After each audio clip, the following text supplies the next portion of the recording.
Hello and welcome back inside the Parc Fermé for podcast number 781. 781? That's almost like OU182. What am I doing? I feel like Gene Rayburn over here. This is Todd. No, Todd, not now! AKA Negative Camber. You know why I've asked you here. You must convince the villagers that I'm harmless. That's exactly what I need you to do. Tonight, for your kind consideration, we're going to cover Formula One news. And my, isn't there a lot of news to cover? But before doing that, you know what I have to do. I have to introduce my co-host tonight on the right coast of America, where she's nestled in our nation's capital, applying her skills as a master statistician and doing all kinds of things, all while cheering on her team McLaren. You know her. It's the lovely, the redoubtable Grace! Grace, how you doing? I'm doing pretty good. I like the idea of you having a Gene Rayburn mic. That would be great. Wouldn't it be good? That long, that Gene Rayburn mic would be perfect. Half the time I feel like doing this pod like I'm Gene or Wink Martindale, maybe. I don't know. One of the That other. would be awesome. I love the old game shows. I know, they're great. Tic-tac-toe. Yeah. Match game. Password Plus. That's Yeah. old school there. Yeah. Yeah. It'd be With great. Dick Martin, Brett Michael. Nah, not the singer from the hair band. Not that Brett Michael. It would be great though if it was. That is better. I think if people envision that is much better. Right.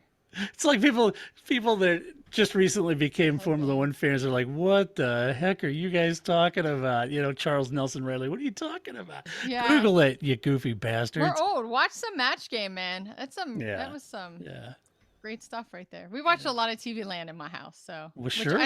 Which I don't like now that like TV Land shows like, you know, Fresh Prince of Bel-Air. Like, that is not old, people. I was alive when that show was on. Right. I don't like this. I don't like the whole idea that kids now are like, 20 years ago. And I'm like, oh, yeah, the 70s. No, they mean the 90s. Yeah, Not yeah, okay. Yeah. Not okay. Yeah. I always hate those social media posts like, let's see, what was it? When something happened in our past when we were like teenagers, or whatever, you were closer to the Revolutionary War than we are today to this. It's like, Right. what? What are you talking about? How's that even possible? So yeah, I don't like it. I don't like it when people point that kind of stuff out. I don't either. You know, don't either. or like the drivers when they talk about when they were born, I'm like, oh God, I had a job, right? I don't like when that happened. Yeah.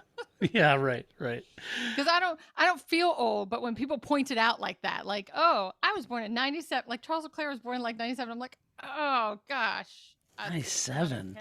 Yeah, I have it's not shirts that are older than him. But otherwise, I don't really think about it. I don't feel old. But when people bring out stuff like that, it's like, oh God, I've been around.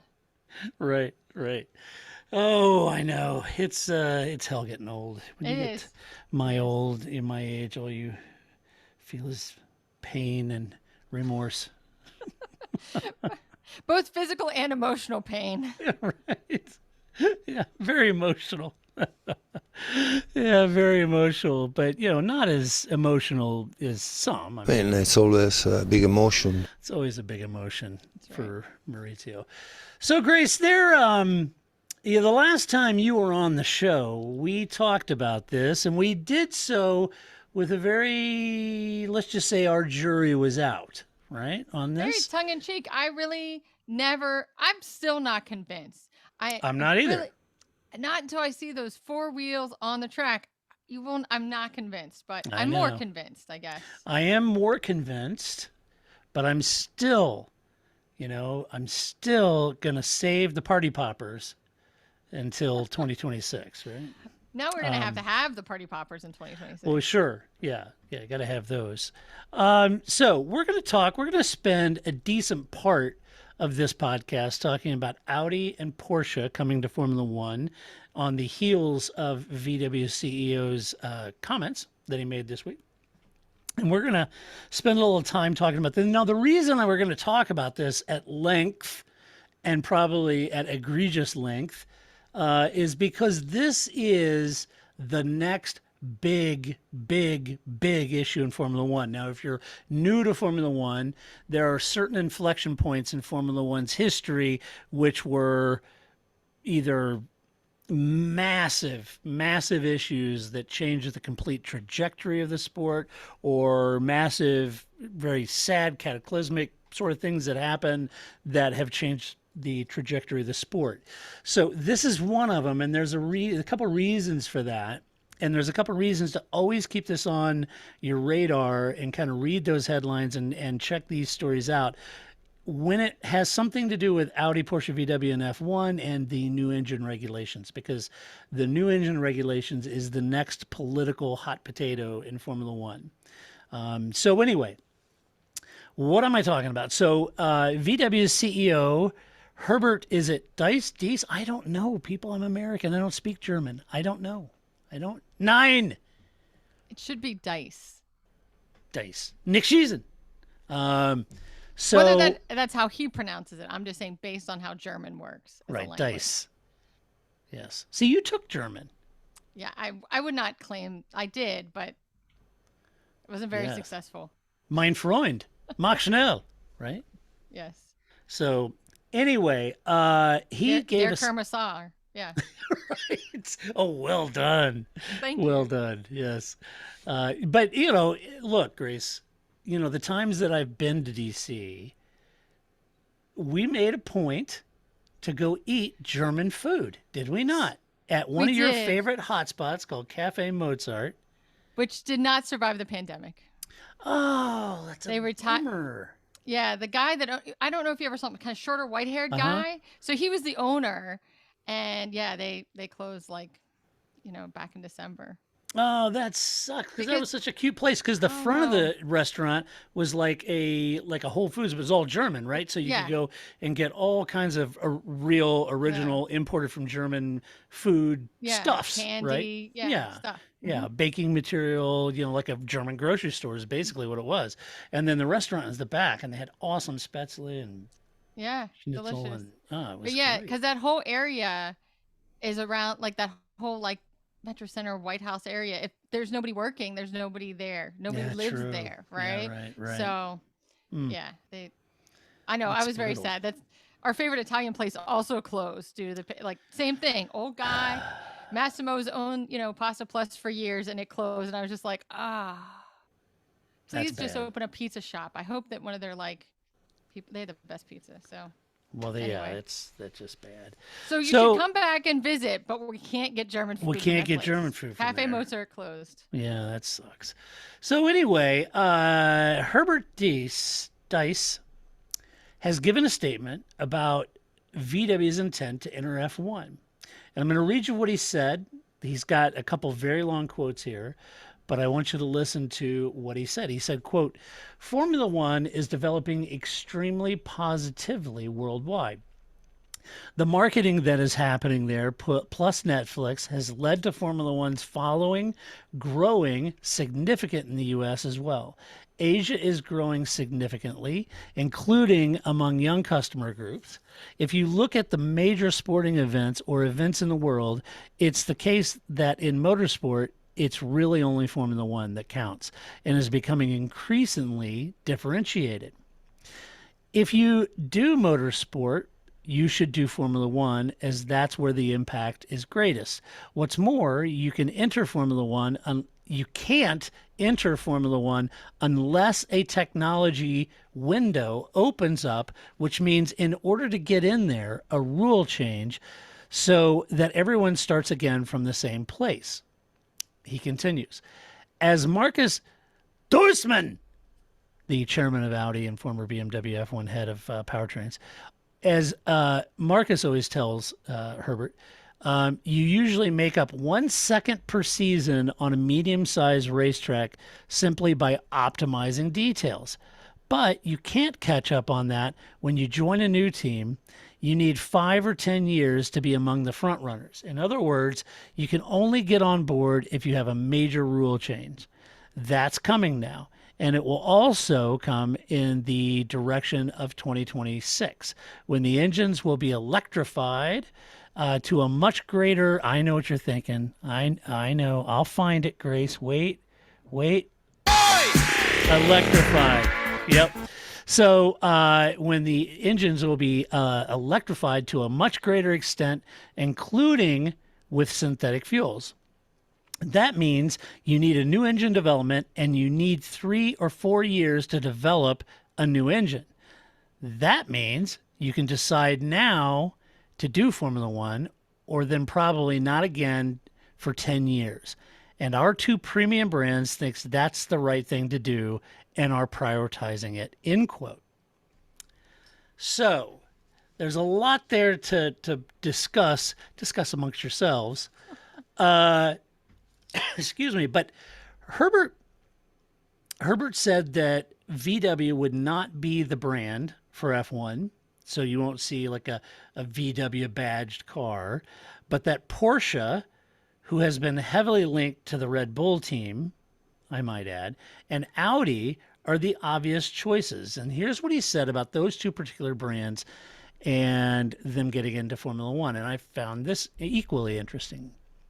He said Porsche has to be the sportiest car brand in the world. Now, I think Ferrari would argue with that, but that's just me. Sportiest. We're the sportiest. I'm the sportiest car in the world. Sportiest car. Right. So Porsche has to be the sportiest car brand in the world. So Porsche has to do motorsport. And you come to the conclusion, if Porsche does motorsport, the most efficient thing is to do Formula One. You almost have to put a check mark on that. He added, Audi. What? I was just gonna say, where have they been? Like, they say that, like, what? Like I've been sleeping the last 30 years of my life. Right. Right. Like. Right. Where you been the last 30 years? Right. Like, I'm like, oh, you're right. You got to check that box. What if you didn't check it yesterday?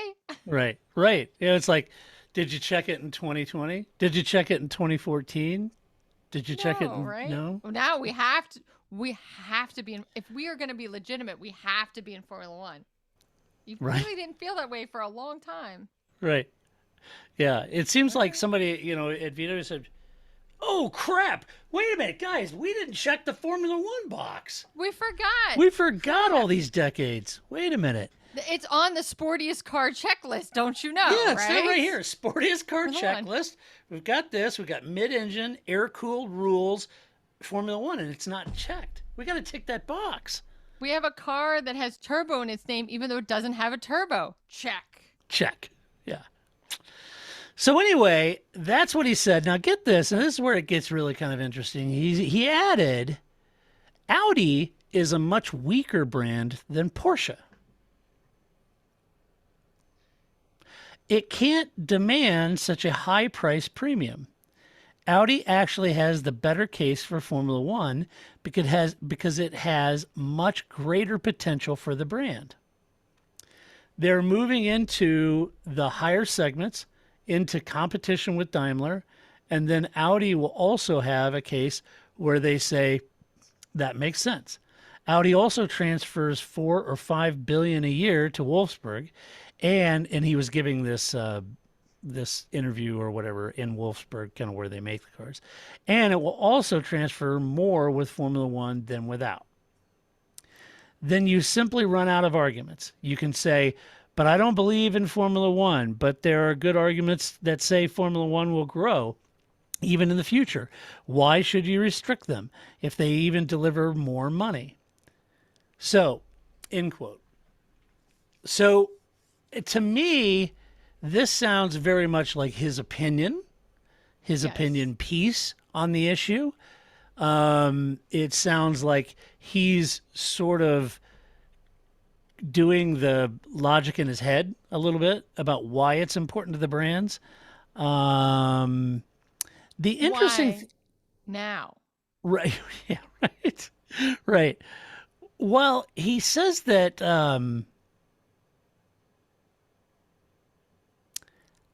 I guess I don't know. I guess while he says that an F1 entry for Porsche and Audi makes complete sense, he sort of has revealed that not everyone on the VW board is supportive at a time when the car industry is going through a transformation amid the shift to electric vehicles. So this was, and this is Jonathan Noble at motorsport.com. That's his commentary I'm reading. It's not mine. Yeah.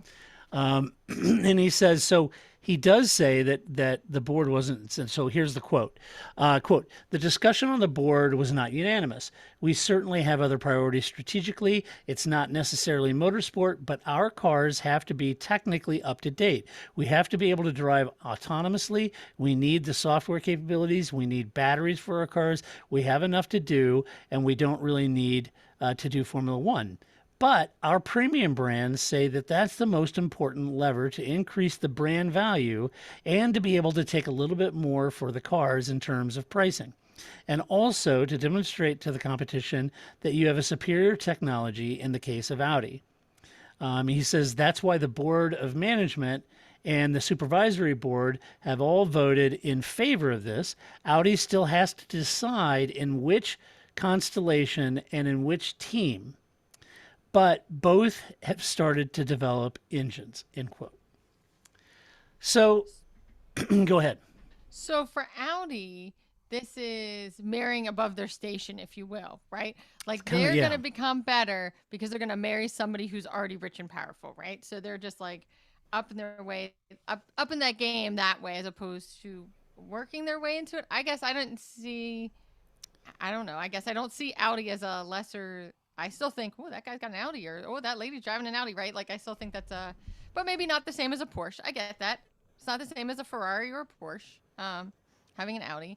And then Porsche's argument is, we sell our cars at this price point, but if we're in Formula One, we can sell it at this price point. Yeah, that's kind of what he's thinking. I can then say, well, this isn't Formula One. Right. Now, okay. I kind of read those statements and I thought, I kind of got to thinking about it for a moment. I find it interesting how the CEO views his own brands. Yeah. Porsche and Audi. That's an interesting. Now, I mean, I'm not marginalizing Porsche at all. I mean, it's a great car. It's an awesome car. But to be honest with you, so is Audi.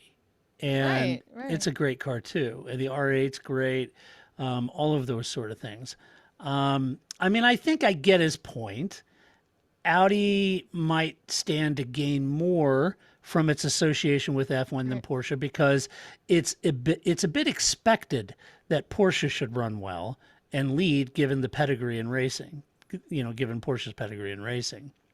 Having said that, I would say that Audi was the innovative race team at Le Mans with the diesel, and I suspect that many folks know Audi as a race brand too, given their domination in Le Mans all those years and their long, long history in racing all the way back to the Auto Union and Tazio Nuvolari, which is, at least that's how I associate Audi with racing. Maybe it's just me, but yeah, I don't see, I certainly see Porsche and them being in racing for time immemorial, but in my mind, Auto Union was too.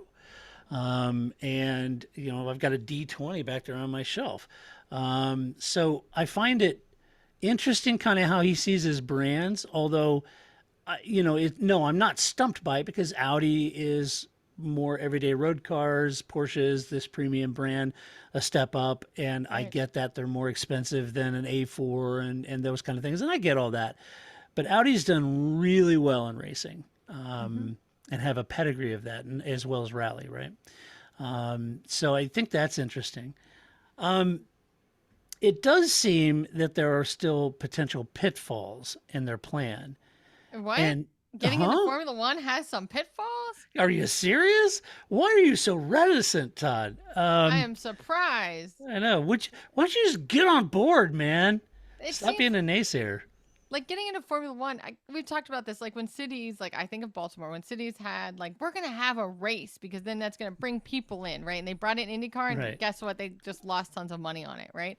That's what this feels like. Somebody trying to convince them like, we're going to do this thing and it's going to be great for the brand. And they're really just going to lose a lot of money. But, right. We'll see. So some of them, the way, I don't know, when I think of this, I'm just thinking of different permutations. I'm not saying I'm right by any stretch of imagination. I'm just thinking it through. And I think some of it is that they're still waiting on a final engine formula to be agreed upon. Sure. So while all the earmarks and platitudes are there, I'm still not saying it's a done deal and that we can write this on a rock.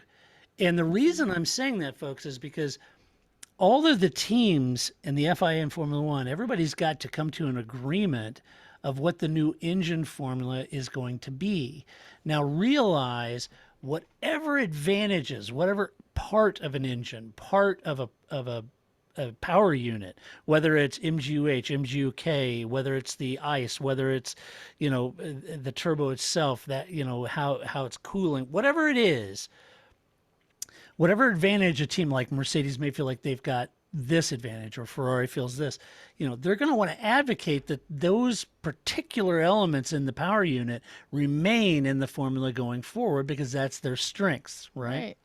And so they're gonna really anchor to that. If there was some talk about having standardized engine parts to make it more affordable, there's going to be teams that have issues with that if those standardized parts are compromising their performance. They're going to want to test those parts on their engines to see, how does this compromise their performance? Does it integrate well, or is it like Cisco bolt-on technology, right? So they want to make sure that this all works. That references for Flip, by the way. So anyway, that's going to be a key element. That's why this issue, folks, is so politically charged in Formula One. And now, if everything goes right, everybody looks at it and says, yeah, that's a good idea, and they all pass it, that'll be a miracle if that happens, because that never happens. There's too much money involved, and that never happens.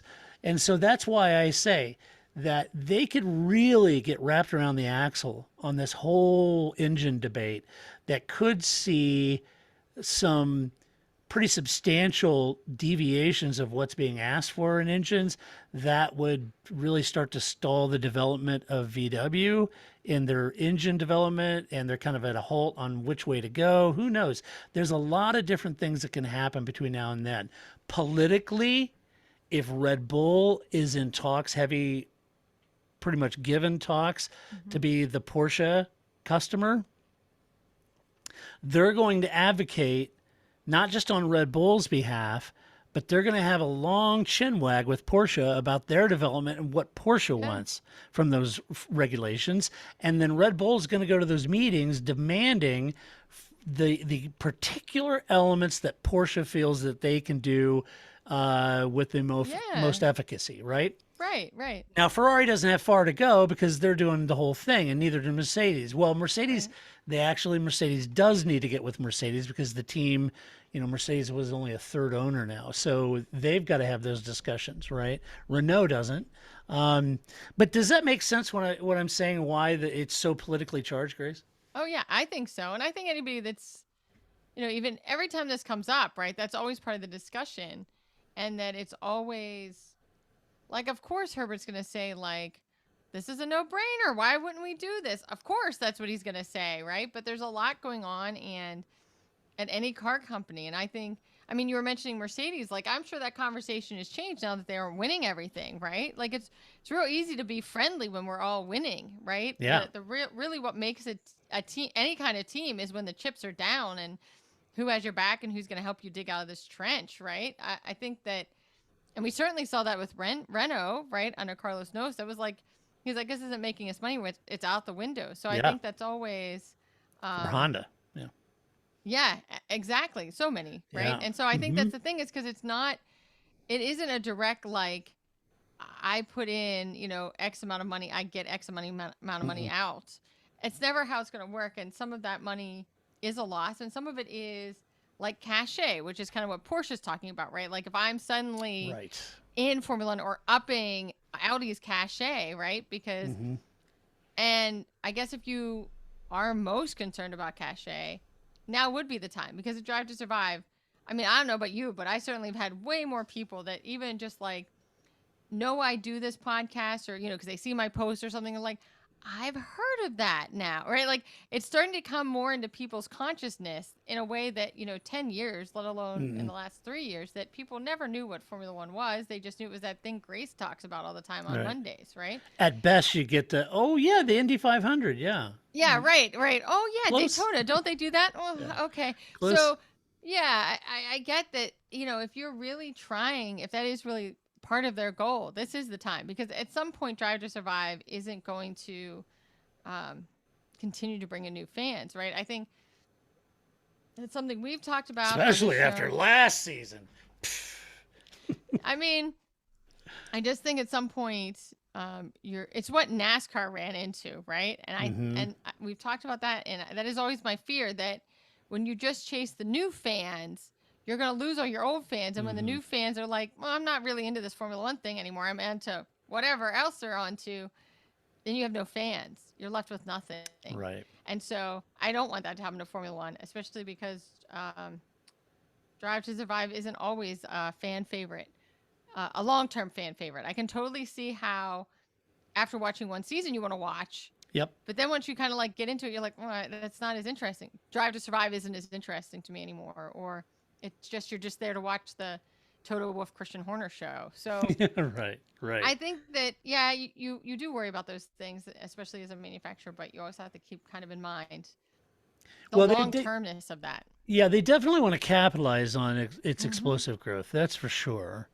I'm thinking, I still think that this new engine formula political bomb could get diffused, but if it doesn't, it could go a lot of different ways.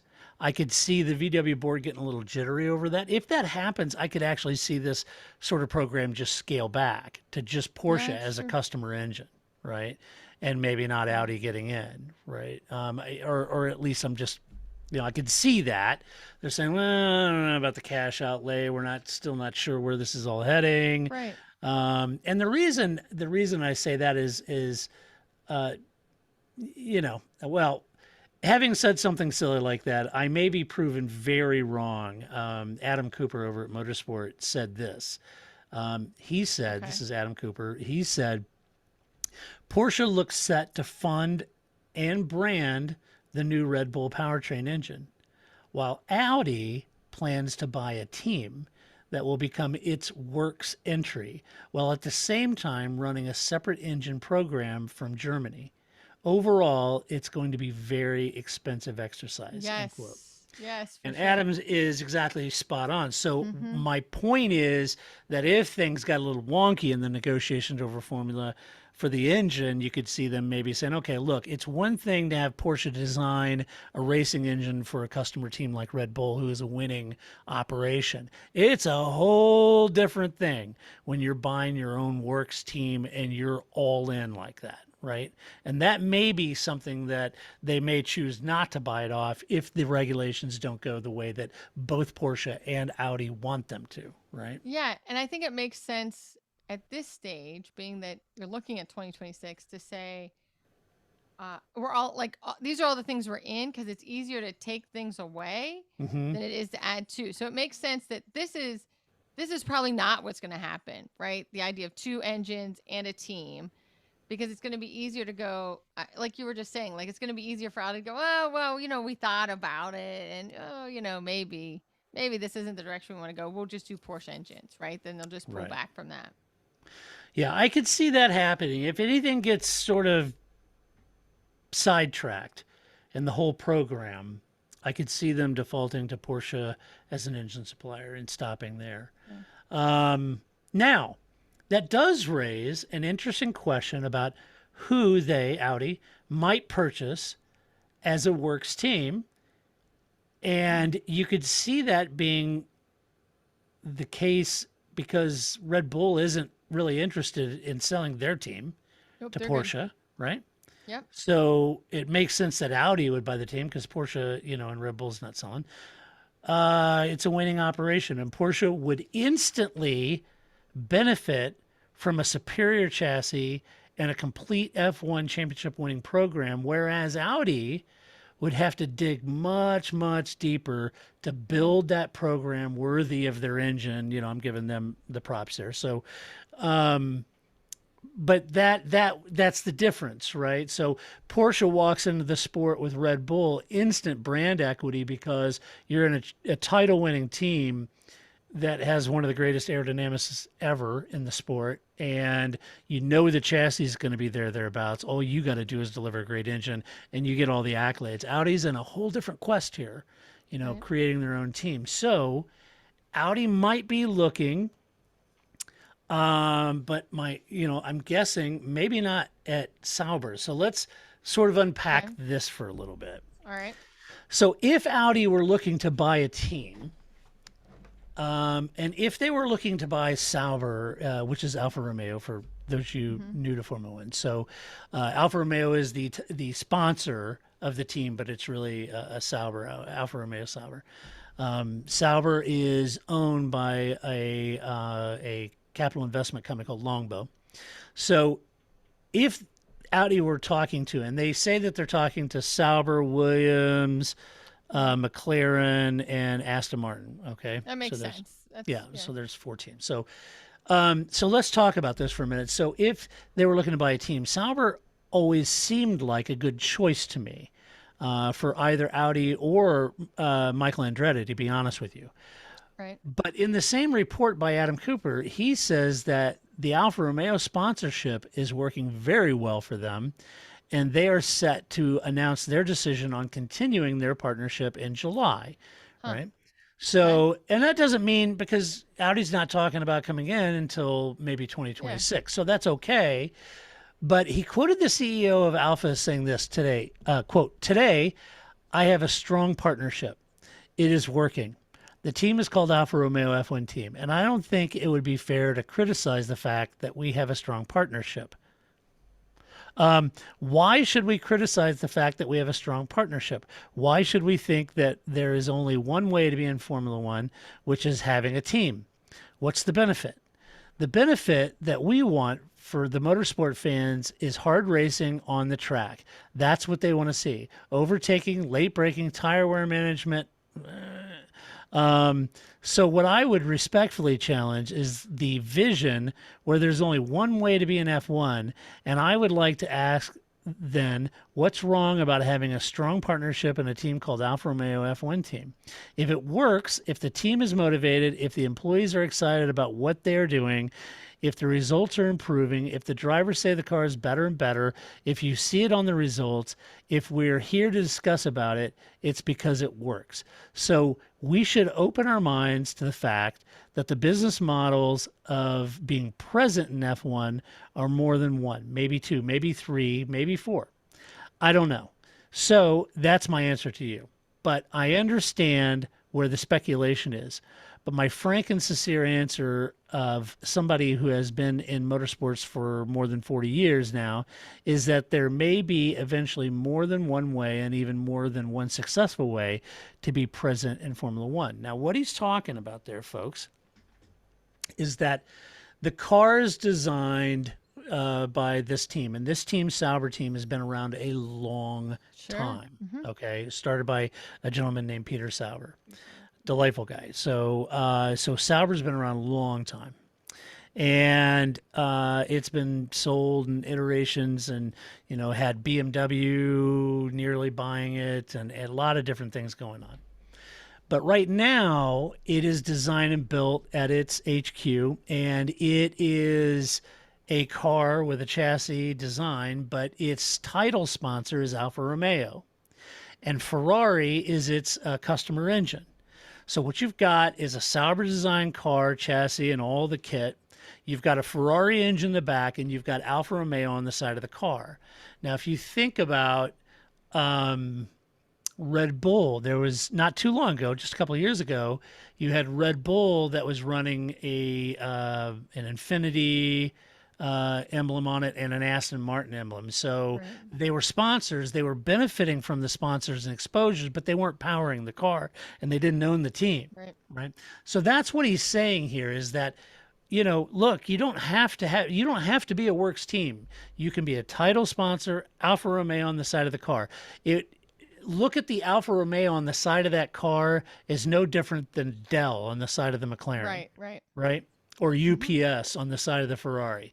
So it's the exact same thing. It is an advertising sponsorship. That's the relationship that he has. And he's saying he's really happy. Well, I damn well bet he is with all the growth. Yeah, right. So let's be honest about it. Alpha is benefiting big time from a couple of things. First, they did the deal before the big Drive to Survive growth explosion. So I doubt that they paid a massive premium for the opportunity. Secondly, they're benefiting from Valtteri being there and for Ferrari's much improved engine. Yes. So I doubt that the price tag will be what it was a couple of years ago when they go to renew. And if I am Longbow, the owners of the team, I still might be looking at a way out of F1 via a sell to Audi. What do you think, Grace?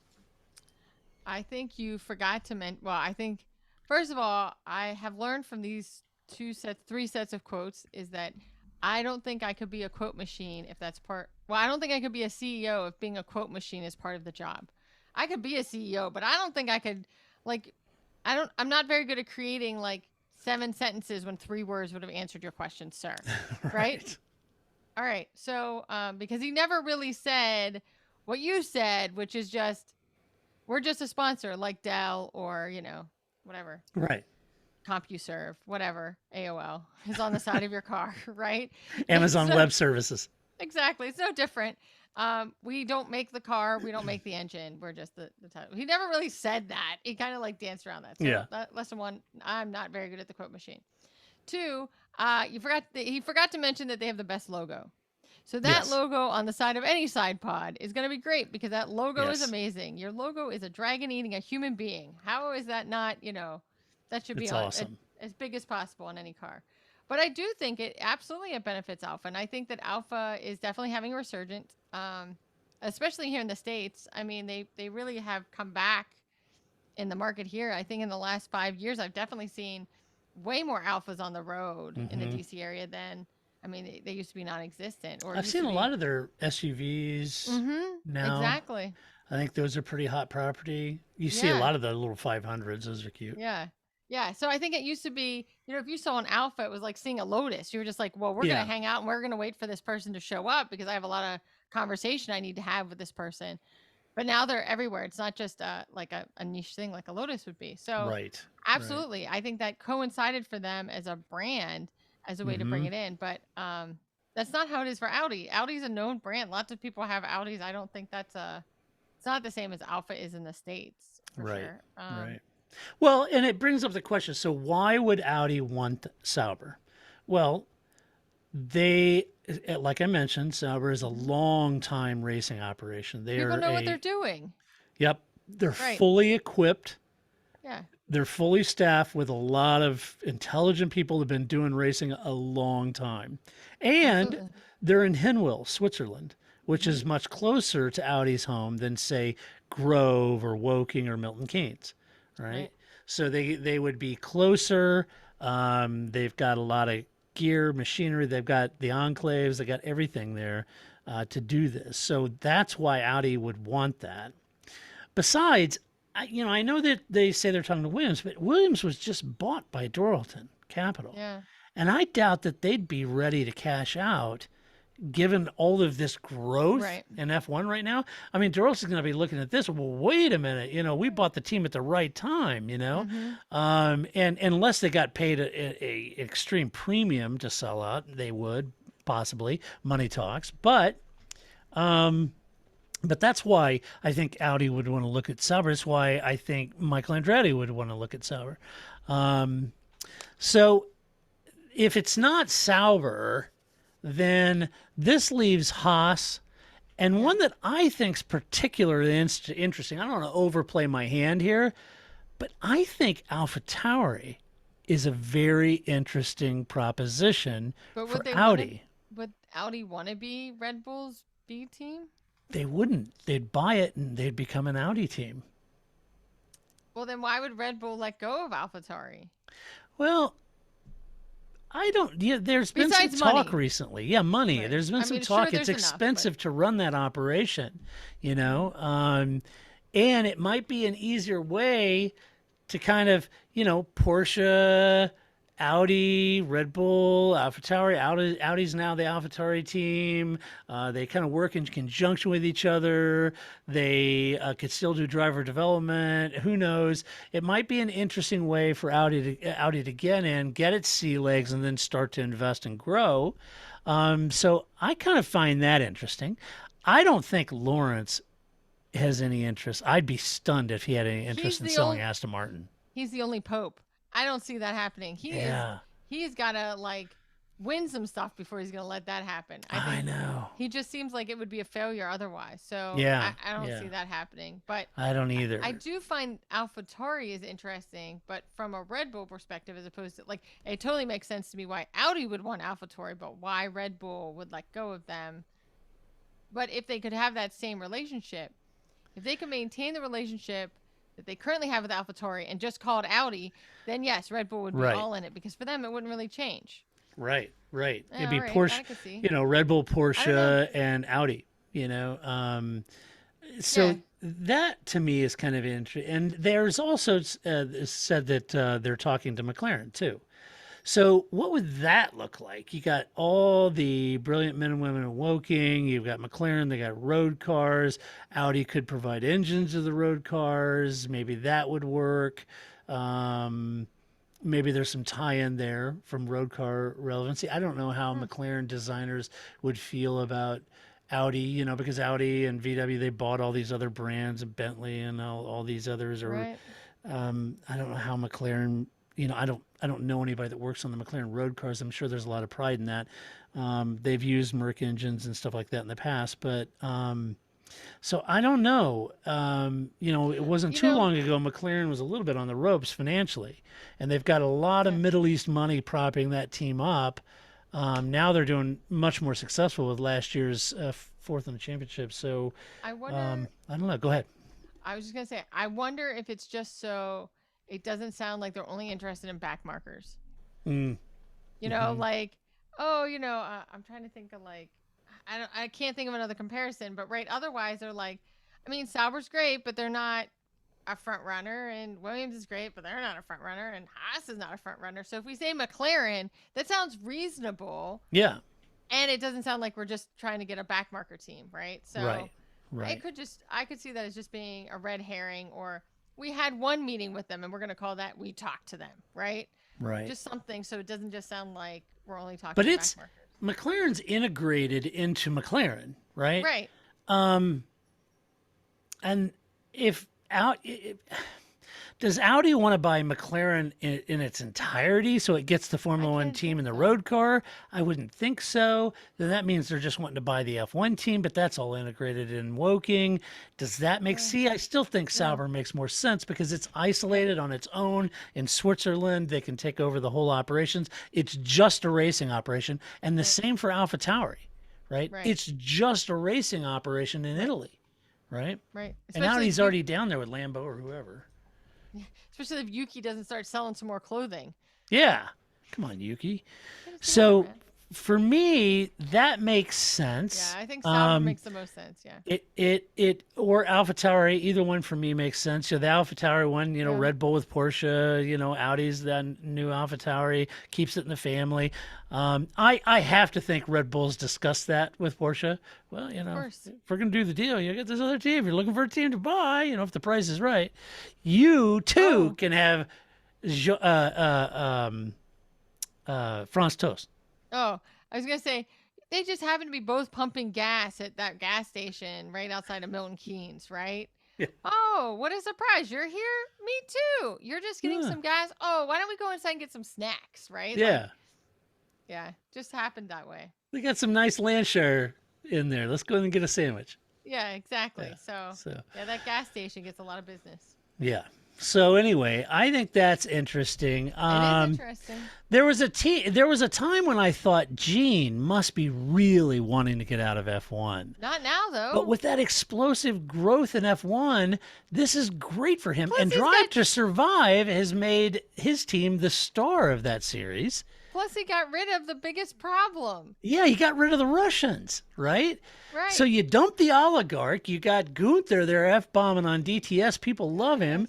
And this has been great for Haas, And right? K-Mags has been doing a great job. So Yeah, I he's mean, doing a good job. I So, would not now. he wasn't apparently not interested in selling to Andretti, and I don't know if he'd be interested in selling to Audi. I don't know, I wouldn't now. Um, Maybe 2 years ago he might have, but not now. I would think last year, a year before he may have, but I don't think now. So the question is who, I have to think that Duralton would want a premium for Williams. Yeah. And so I would say if it was my money, I would say it would be either Sauber or Alpha Tauri. Yeah, and I don't think they're going to see that until they get rid of Latifi. So. Yeah, right. So anyway, watch this space. Sorry to dwell on this issue, folks, It's but big though. I think it is a huge issue. I think this is a big deal, and I think that it's always names that come up. And you're right. This one, it's finally starting to have some legs to it. It's not just like the usual platitudes. Oh, yeah, right. Oh, we thought about it. We looked their way. They looked our way, and we decided not to do it. This seems to have a little more leg to it. Yeah. And make a little more sense. So. Yeah, we'll see what 2026 Yeah, brings. watch this space. Oh, so it's and apart from Porsche or Audi, folks, definitely keep an eye on the engine regulation formula that they decide on, because that is what drives all of this. Yeah, and absolutely. that is where all the money, that narrow, but that is such a big deal. Don't underestimate that. It's gonna. In the past, it's been a knockdown, drag out, trying to decide on a team where, at the time, FIA President Max Moses just had to put a foot down. So that's what it's going to be, like it or lump it, right? Right. So it'll be interesting. Nice. Yeah. Well, and I think that the engines are kind of like quarterbacks, like outside of the team name, like, oh, Kansas City. Can you name any of the players? Well, I know who their quarterback is, right? Like, so I may not know much about, Sauber, Alpha, but I know who their drivers are, and I know who their engine manufacturer is. Yeah, and right. so I think that's part of it too. I mean, it's part of their team name, right? McLaren, Mercedes, right? So it's a pretty big deal. And it is a big deal. I think that's the most recognizable part to us after the drivers. It's just people watching a sport. So in other news, this coming up, folks, the stage is set. The fake ocean is painted blue onto the asphalt. The boats are sitting on the pavement. The gondolas are riding high over the track, and we are ready to roll with the Miami Grand Prix, folks. Now, to its credit, the drivers did say that the track looks terrific on the simulator, so that's a positive. They don't. Who's gonna say it looks like trash? Daniel Ricciardo. He might, but yeah, he would. Netflix are real buttons, aren't they? I think he'd only say it was trash as a way to stick it to other people, right? Like, or to get a leg up on people, right? I just don't think there isn't a JPM in the sport anymore, right? There isn't a Kimi Räikkönen. There isn't Jacques Villeneuve. Right. There isn't just somebody pissed. Why do we have to do this? Right. Yeah. Like, there's not that personality right now in the sport. They're all just going to say, it's great. We love it. We can't wait to go. I hope I get to swim in the fake pond. Yeah, the fake pond. Somebody did a GIF, and I apologize because I don't know who the creator was of it, but they took a video of, it's like a viral video of some dude in a swimsuit running and jumping into a lake that's frozen, and he just hits the ice and slides across the ice. So they took that video and superimposed it over the top of a picture of the actual painted parking lot with the boat, and it shows him taking off, jumping, and sliding across the asphalt. It was great. Yeah, that was hilarious. So anyway, there's that. The drivers did say it looked great. Now, that's important because, and you have to have some deference here, folks, for American fans about the whole parking lot thing, because the last time there was a parking lot F1 race, it left a very sour taste in the mouths of American fans. Yeah.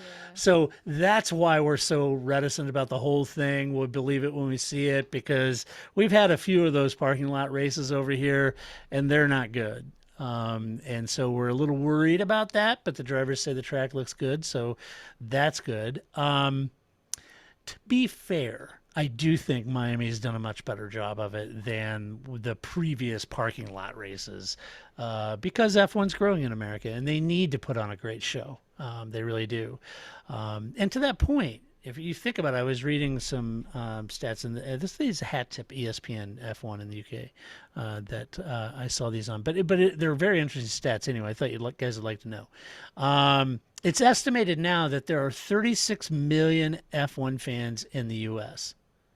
Now, that's a bunch.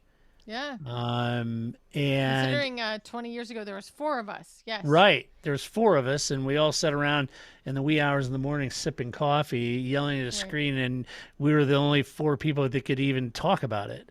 Right. So anyway, yeah. So there are 36 million.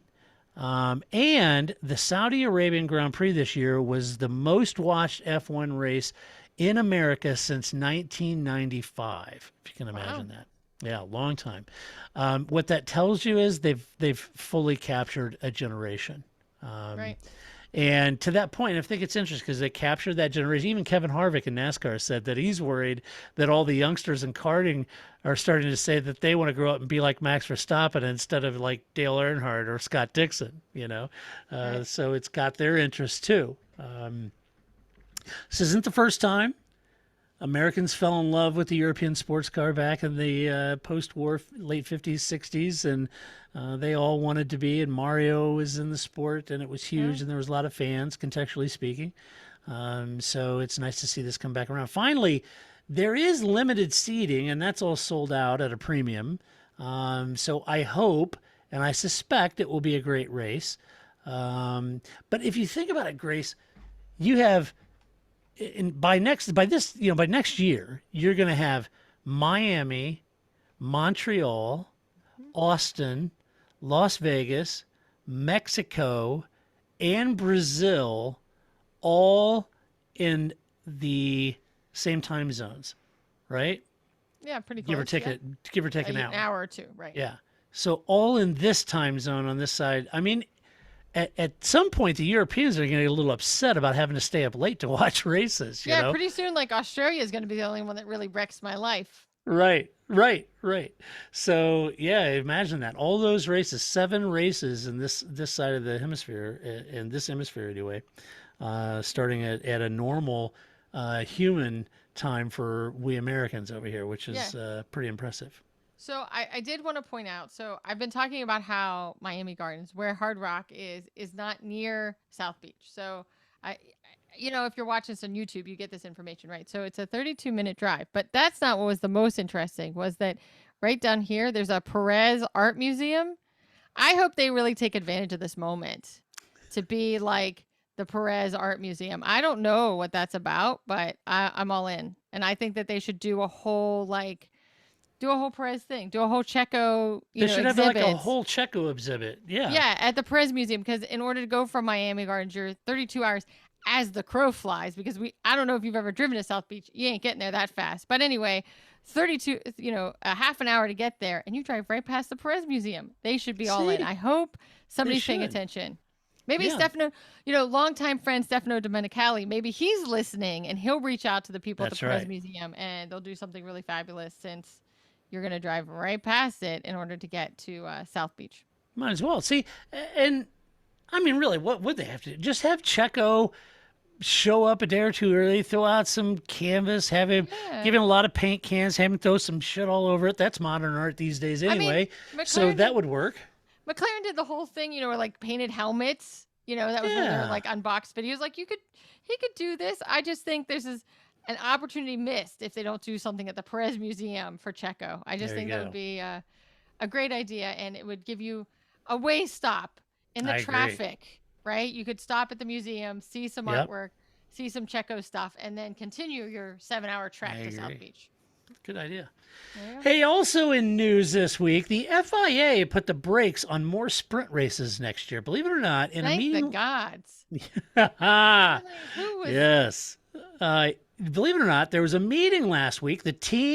All the teams, and F1 were all ready to approve 6 sprint races next year. Oh. But out of nowhere, the FIA and the new president of the FIA thwarted the entire simple majority. It only required a simple majority, thwarted the whole vote, suggesting that they'd need more money to vote yes on this. I mean, almost, Grace, sounds like quid pro quo, doesn't it? Yes, right. So nothing like getting the shakedown by the new president of the governing body, right? They're all like in this there. guy. They thought they had groupthink. Wow, we're at 6 races. Everybody good? Yeah, let's go to some questions. Excuse me, in the back row. Yeah. I have a couple questions. Yeah. Excuse me, FIA president. Yeah, right. Gonna need a lot more money to do that, folks. Yeah. Look, to be fair, it does take more resources, more personnel to manage more racing. But what I found funny is the FIA, there's some really pissed off people in that meeting. After the FIA, they haggled back and forth. The FIA said that they would hurry back to the office, compile a cost analysis of what impact that would have on them, and get back to the gang later on it. So time will tell. Okay, Shaggy. Good luck with that. I think Imola was a prime example of. Right, it was a prime example of that. Like, the sprint race was interesting. The race was Imola. Like, you watch the first lap, you watch the last lap. Like, I would never, I don't know. It was just like, I did like a couple loads of laundry. I did the dishes. I'm like, check the TV. Fed the cats. Still Imola. Still not anything happening. So Right. I think, I said this before, I think the sprint races are really only great if you're a fan in the stand. Then you would want that on a Saturday. It would make Saturday compelling. It would make it interesting. But if you already have a track that's only good for qualifying, it's only going to be good for a sprint race. What are you going to have on Sunday? So I'm glad they're gone. I think it was and they definitely doubled down on them this year because they gave them way more points. I mean, that was a problem too. Yeah, it was right. Who's going to race really hard for over 3 points? But no, they got to rethink that whole thing, man. Just have it Brazil. Again, the only way you can have 6 sprint races is if we have 6 races at Brazil. Otherwise, I don't know what other track this really works at. Yeah, make it like just a one-time-a-year thing. Yeah. Ramp up the points for it. Make it a huge impact. And, it's almost like, what's the NASCAR do with their whole playoffs thing or whatever that is? Anyway, I don't know. A race for the cup, for the thing, for the whatever. It's even more confusing than it used to be. Like, I recently watched, I think it was a Chain Bear video. Oh, no, it was a Donut Media. I'm trying to, I watched too many YouTube. Anyway, it was a Donut Media video. But they were talking about how, again, on this idea of, please, Formula One, don't make the same mistakes NASCAR made. And that was one of the things they pointed out was that, originally, right, they had the race for the chase. And then it was like, oh, okay, all right. And now I was just like, when did this happen? And it became this mind-boggling. But yeah, I don't even I clearly haven't watched in 20 years. So what do I know? Yeah. But yeah, me too. It was pretty complicated. Just race the cars. It's fine. Just race. Yeah. Okay. Shall we do some Albon's cats?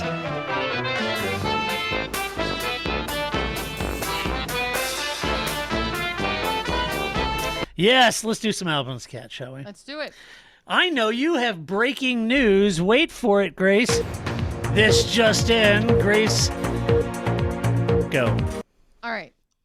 So, if I had some cool technology, again, I could also show you this with more than just my phone held up awkwardly to my camera. But because I am old and I don't have that technology yet, although I'm sure when Flip listens to this, he'll go, you have that technology. I gave it to you. You just choose not to use it, which is true.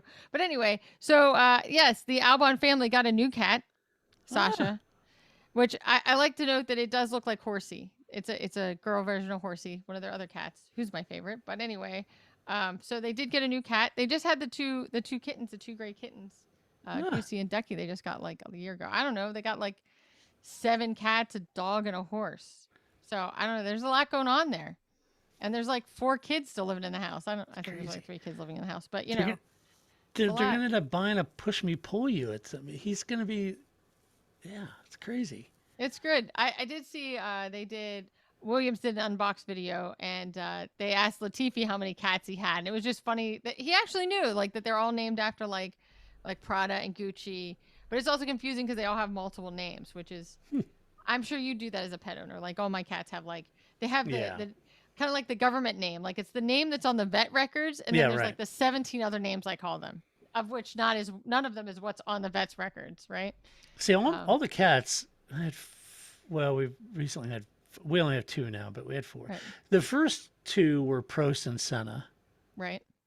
Those are the first 2. And now the 2 cats we have is Luca and Enzo. Yeah. So all F1 names, right? Yeah.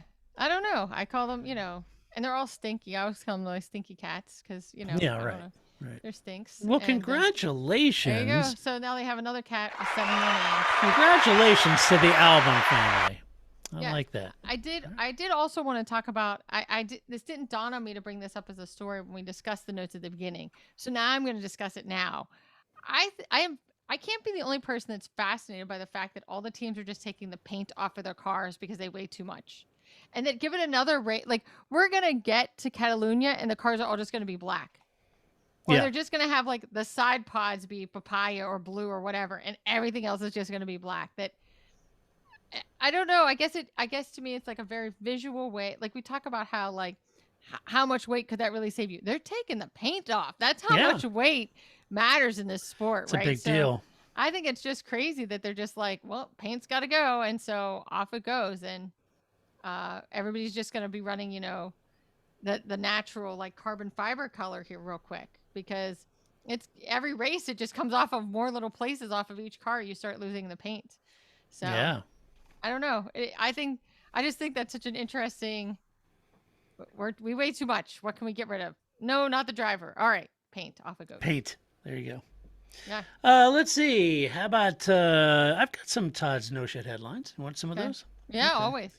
First one is Max Verstappen admits he took no pleasure in lapping F1 rival Lewis Hamilton as Red Bull stars slams slow Mercedes. Oh. Now that's okay, but the very next headline is from the same news outlet. This is great. Next to each other, this is what makes it. Go ahead. And they're both from the same news outlet. So that was the first one. The second one is Max Verstappen's dad admits he enjoyed seeing his son lap Lewis Hamilton after everything that happened last year. So I think people who don't know about Jos Verstappen, his personality, who he was in Formula One, this sums it up. Yeah, right. It Like does. Your son was like, I mean, and Max, you know, as much as I give Max a hard time, right? He really, you know, is a nice person, or he tries to be like not a jerk face all the time. But his dad, full on jerk face all the time. Right. You know, Josh does not hide that. You know, Max No. at least is like, you know, I play Rocket League with these guys. Well, it's all right. You know, I didn't enjoy whatever. passing them. It's fine. But that is great. Those two headlines, whoever like the copy editor is that like put those. I know. Chef's kiss. I That know. is great. Yeah, that that is was great. I wonder which quote came first. I wonder if they talked to, you know, Jos Verstappen and were like, well, we got to figure out what Max thinks. Like, this is great. Or did they ask Max first and then went to his dad? I don't think that the order in my feed was the Max first, then his dad second. But yeah. know. That is Yeah. great. I didn't really like it at all. It would, you know, I'd like to envision they were in an interview together. Like, what do you think, Max? I didn't really enjoy I didn't like it. Jos, What'd you think? I hate that guy. It was the best day I of my loved life. it. Yeah. With his Gene Exactly. Rayburn mic. Yeah, right. Let's see. Next up in the headlines is Lewis Hamilton to pick NFL legend Tom Brady's brain at meeting after worst weekend of F1 career. How about that? What does that even mean? I mean, I get it. He's going to talk to Tom Brady. Like, He's going that to talk part to Tom Brady. about what is this? Are they just going to go like have some tea and hang out with Giselle? I mean, what is? Tom would probably suck it up, Buttercup. Bring your A game, get back on it. Tom would be like, I'm old. You know what, though? You know what? I bet Lewis could get some good insight on how to properly inflate his tires. 21 PSI, 22, 20, not 18. Are you kidding? No, that's right. Oh, that's what you need to do, Lewis. I like it. Now we're gonna. Every Boston Patriots fan has just like, first time, long time. I loved your show until episode 781. You don't talk about Brady, man. Deflategate, and we're not having it. But That's right. I Tom's just awesome, think that's guys. a weird. Calm down. What is worst weekend? And it's just that he's here. I know. Like the worst weekend part has nothing to do with it. That makes it sound like it would be different if I was like, Lewis Hamilton is going to pick Damon Hill's brain after meeting of the worst weekend in F1. Right? Oh, he's going to learn something from Damon Hill, but he's not learning from Tom Brady about F1 racing. Again, they're just going to have like high tea together. Yeah, right. It's weird. So the next fun headline, Lewis Hamilton wears blue velvet suit as he arrives at a tattoo parlor in New York ahead of Miami GP.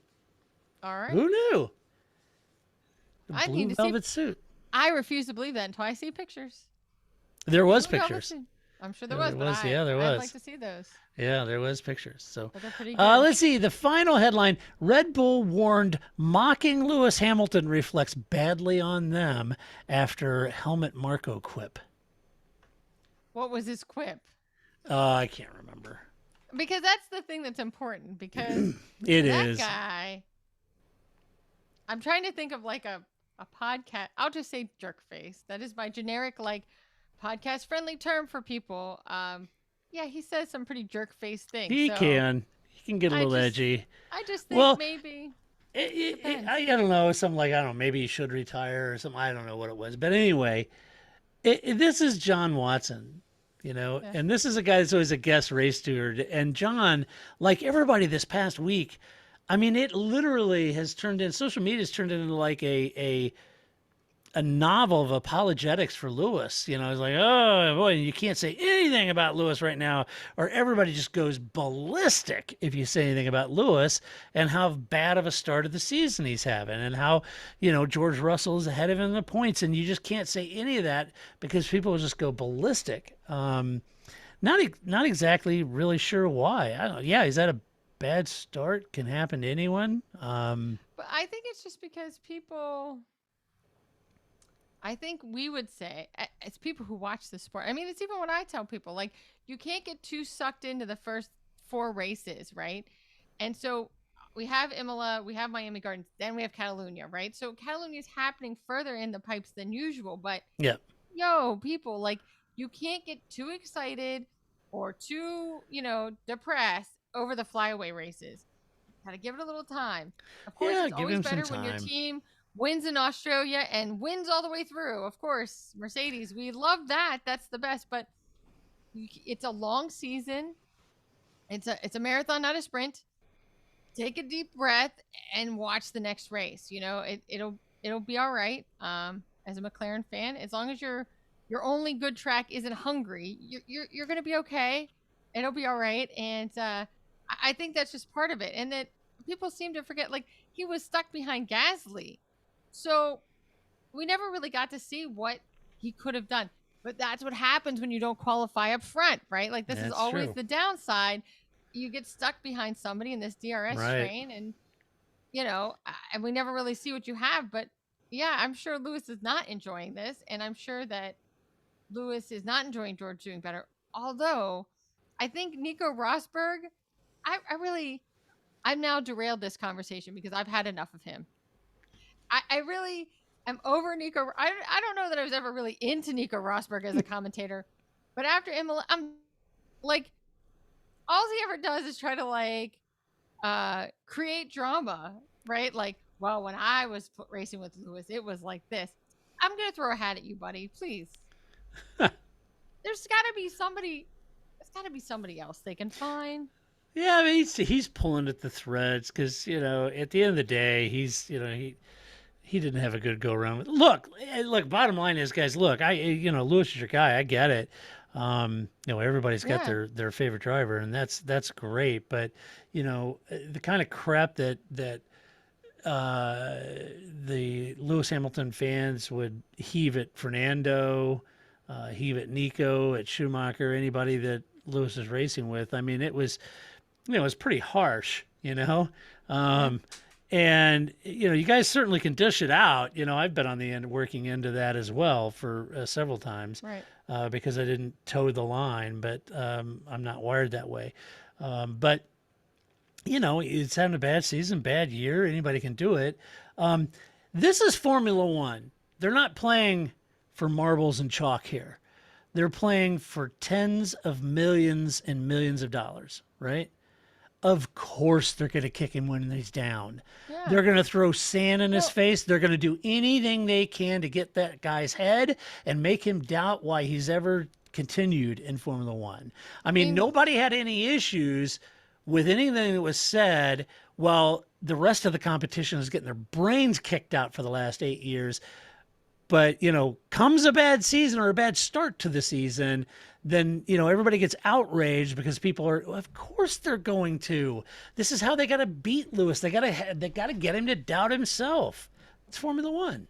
He's also the Tom Brady. He's the Patriots Yes. Tom Brady, right? Yeah.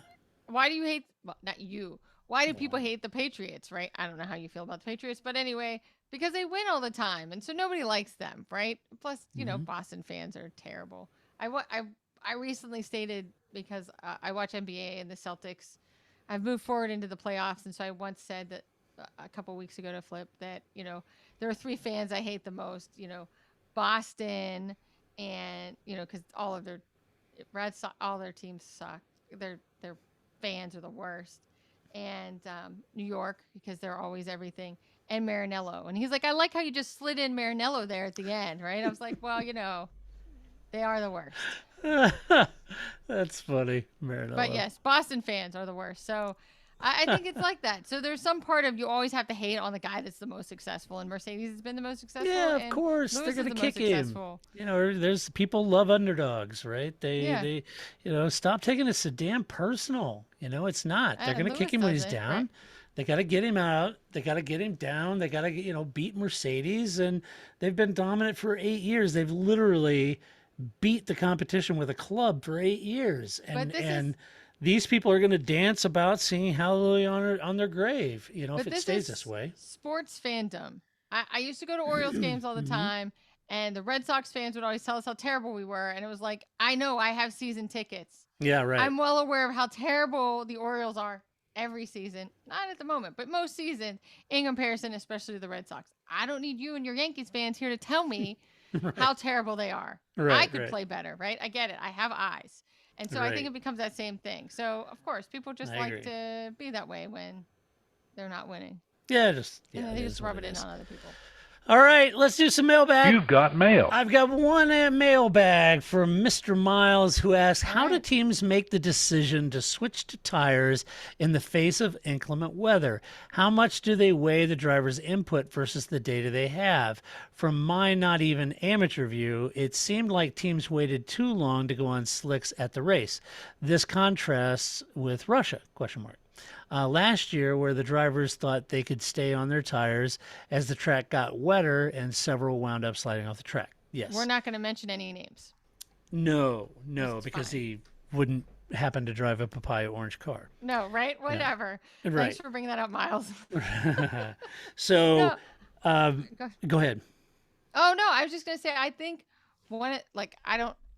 it's some balance. Do I know what the actual balance is between driver input versus your data? No, but I do think part of it, what makes it tricky is that the track doesn't dry evenly, right? And so you can have a wet line, and nor does it rain. It's the ardent force. It rains on one part of the track and not on the other, right? So that happens everywhere. Right. So, so you can have a dry line starting to form in one part of the track, but it's still like lower and swampier at some other part of the track, or doesn't drain as well. So I think that's always, to me, what becomes the more interesting balance that I can see, because I can't see the data versus what the drivers are telling them, but you can see when the dry line starts to form. You can see them like going way off the driving line because they're trying to find some wetness to keep the tires cool. So I think that's always what's interesting, is that at what point is the track dry enough that you can switch tires, or it's wet enough that you can switch tires, because it's never all consistently wet or all consistently dry. Yeah, Grace, you're right. I think changeable conditions are really tough, right? And it's one thing if it starts raining, it's just raining continuously. If it gets heavy rain, then you got to switch to full wets. But that's one thing. But if it's dry and switches to rain and then stops and dries back out, or if it starts wet and dries out, those are always really tough. So what they're looking for, Miles, is what they call a crossover point. They're trying to determine, they watch every single lap time, and they do take on driver feedback. So the driver knows very well what it feels like on enters. He knows what it feels like on full wets, and he knows what it feels on like slicks. And so he can sort of tell if the enters are starting to lose some of that pace because it's drying, the tires are getting too hot, et cetera, et cetera, et cetera. So they do take that feedback, but they're also looking at raw data, and they can see when the enters versus what they project the slicks would perform on a normal dry circuit. So they're watching that delta and they're trying to determine what the crossover point, and that's where the driver's opinion comes in handy. And it's always great when somebody throws a mule out there early and switches to dries, then all the teams, like they did with Ricardo. So Dan was the first one in, puts on slicks, gets out there. Every single team, every single engineer was watching Dan.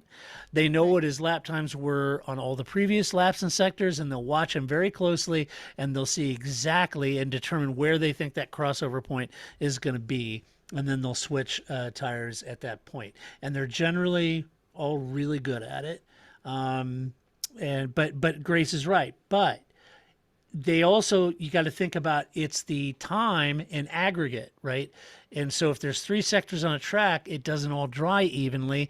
And sometimes they could be looking like they're well beyond the crossover point for slicks on sectors 1 and 2, but there's still water running across the track on sector 3 in 2 areas, and they can't switch them over yet, So it's a very difficult situation to do, but it's a combination of everything you said, Miles. It's data, driver input, track times. Yeah, it's everything.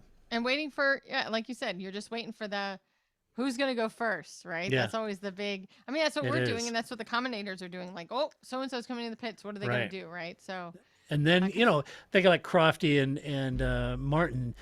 When somebody does that, then Martin and Crofty's usually going to race, but he's watching it too. But they're both watching that outlap, first sector time, second sector time, and trying to discern what the crossover point is. So that's how they do it. So, all right. That does it for this podcast. Sorry for belaboring the Audi VW Porsche discussion, but it's important.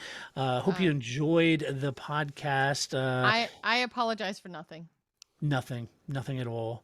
That's how I live my life. The show is what it is. No regrets. And you will enjoy it. YOLO, Grace, YOLO. That's right. I invented YOLO. YOLO 22. Right. That's it. So anyway, huge thank you to our Patreon and supporters. We lost a few lately. So, if there's a time, if you like the podcast and you would like to support us, you can find links on how to support us. If you go to the website, theparcfermé.com, on the right-hand side or in the bottom, it says support us. You can go over there and support us, and we'd be incredibly grateful if you did, because we could not and would not do this podcast if it wasn't for all of you Patreon supporters. Also, if you like the podcast, go over to Apple's, give us a good rating, give us some love over there. That's always appreciated. Gosh, I guess until next week when we come back to talk about the inaugural Miami Grand Prix. Oh, I can't wait. I'll scare up Paul, see if we can find him in between IMSA races. And he's going to be hanging out in the yacht with Tom Brady. He is. He's going to be down there in that yacht in the parking IMSA lot. race, whatever. I know. Grace, they didn't take my idea. I said, it's America. They got these yachts on the paper. It'd been far better if they put pontoon boats with fish wells and beer coolers in them. I think, like the ones that are like tethered to your tube, right? Yeah, so, yeah. You have a little tube out there. You get Paul on an inner tube sitting on the hot pavement. It'd be perfect. Nothing would be more American. I agree. Nothing. Got that little barbecue with brats and hot dogs. And see, it's just that's right. They ask the wrong people. Somebody that lives here in Missouri. There's like, oh yeah, the Ozarks. Yeah, you got me. So anyway, all right. Until next week when we do it all over again. This is Todd, aka Negative Camera, saying so long, Grace. See you in 2 weeks. That's it, man. Game over, man. It's game